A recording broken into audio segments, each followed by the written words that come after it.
एक औरत पैसों की भूखी नहीं, प्यार की भूखी होती है। एक पति अपनी पत्नी से बोलता है, तुम्हें कमी ही क्या है? गाड़ी है, बंगला है, नौकर चाकर है, फिर भी हमेशा लाभ चाहती रहती हो। रमेश अपनी पत्नी नीतू से गुस्से में बोला। नीतू और रमेश दोनों अपने बच्चों के साथ शहर में रहते थे। रमेश का बहुत ही बड़ा कपड़ों का कारखाना था। पिताजी की मृत्यु के बाद रमेश ने काफी अच्छे से उनका काम संभाल लिया था।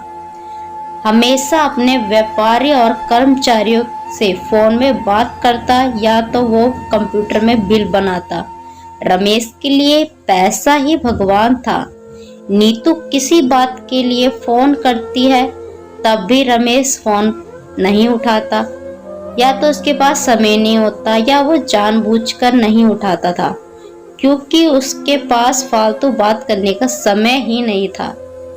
उसका ऐसा मानना था, नीतू जब किसी पति पत्नी और उनके बच्चों को साथ घूमते फिरते देखती, उसे रमेश की याद आती।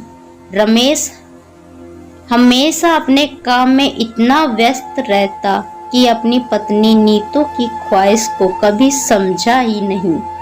नीतू ने अपने पति से कहा, सुनो जी, आज हमारी सालगिरह है तो हम आज बाहर खाना खाने चले?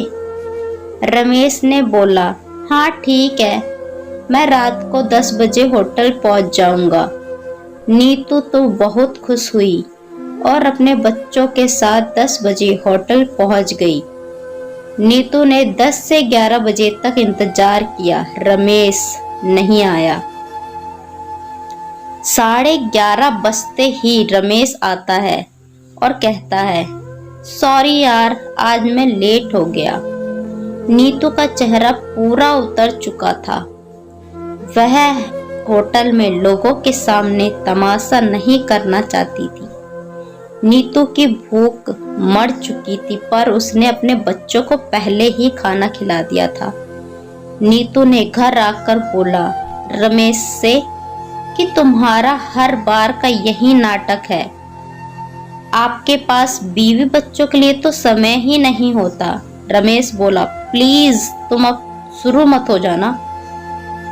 मैंने तुम्हें सब कुछ तो दिया है, पैसों की कोई कमी नहीं तुम्हें।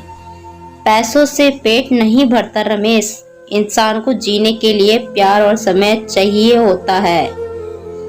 तुम अगर मुझे ठेले वाले के पास भी पानी पूरी खिलाओगे ना, तो भी मैं खा लूंगी, क्योंकि मैं उसमें तुम्हारा प्यार देखूंगी, बजाय किसी रेस्टोरेंट में ले जाने के। औरत पैसों की भूखी नहीं होती, उसे सिर्फ अपने पति का साथ और प्यार की जरूरत होती है।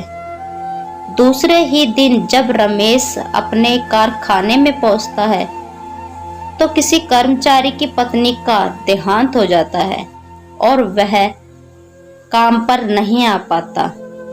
तो किसी कलीग्स का फोन आता है और कहते हैं कि सर आज वह नहीं आ पाएगा, क्योंकि वो आज अपनी पत्नी को समय दे रहा है।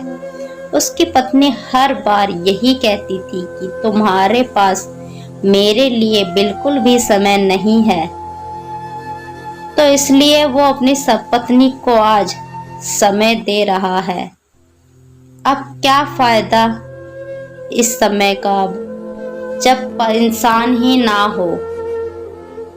आज रमेश के दिमाग में उस कलीग्स की एक एक शब्द गूंज रहे थे। रमेश तुरंत गया और नीतू से बोला, मुझे माफ कर दो, चलो आज हम कहीं बाहर घूमने चलते हैं और खाना भी बाहर ही खाएंगे। नीतू को कुछ समझ नहीं आ रहा था। नीतू सोच रही थी कि रमेश को अचानक क्या हुआ, पर उसने सोचा, चलो जो भी हुआ अच्छा ही हुआ, और वह बहुत खुश हुई। तो दोस्तों, आशा करूंगी कि आपको ये कहानी पसंद आई होगी। पसंद आए तो प्लीज़ वीडियो को भी लाइक कर देना, चैनल पे न्यू आए हो तो सब्सक्राइब कर देना। मिलेंगे अच्छी सी स्टोरी के साथ, तब तक के लिए bye bye and take care.